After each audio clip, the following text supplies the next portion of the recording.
Time's wasting, Mr. Miles. Yeah, I'm coming. We're nearly done, you know. And then what? You'll see. Maybe they'll even let you watch when it begins. It's not as terrible as you think. Look, I know you're not gonna let me leave. So why not tell me what's going on? Humor me. I'm not an idiot, Mr. Miles. I think you've already learned quite a bit. I don't know what you're talking about. Of course not. All right, let me ask you something else then. Yes? Some of the stuff I'm seeing in the Animus, sometimes it seems wrong. Untrue, like the history is off somehow. It doesn't what, Mr. Miles? Match up with what you read on an online encyclopedia? What your high school history teacher taught you? Let me ask you something. Do these supposed experts have access to secret knowledge kept hidden from the rest of us? There are books, letters, documents, all sorts of source material from back then.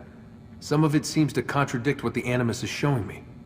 Anyone can write a book, and they can put whatever they want on its pages. Anything.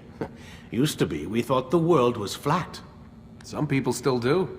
Yes, and they publish books about it. Or that the moon landing was a hoax. I believe there's also a book claims the world was created in 7 days. A bestseller, too. Where's this going, Doc? The point, I suppose, is that you shouldn't trust everything you hear, everything you read.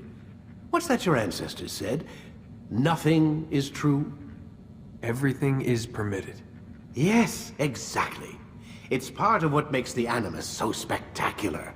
There's no room for misinterpretation. There's always room. Touché, Mr. Miles. Now that I've answered your question, can we begin?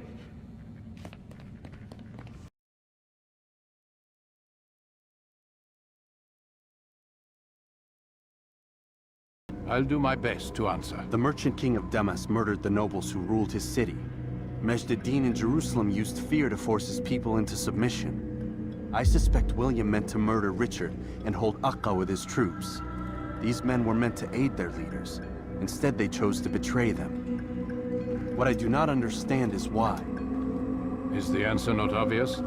The Templars desire control. Each man, as you've noted, wanted to claim their cities in the Templar name, that the Templars themselves might rule the Holy Land, and eventually beyond. But they cannot succeed in their mission. Why is that?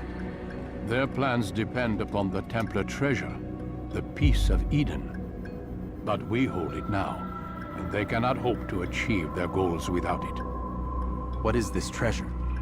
It is temptation. It's just a piece of silver. Look at it. What am I supposed to see? This piece of silver cast out Adam and Eve. It turned staves into snakes, parted and closed the Red Sea. Ares used it to start the Trojan War, and with it a poor carpenter turned water into wine. It seems rather plain for all the power you claim it has. How does it work? He who holds it commands the hearts and minds of whoever looks upon it, whoever tastes of it, as they say.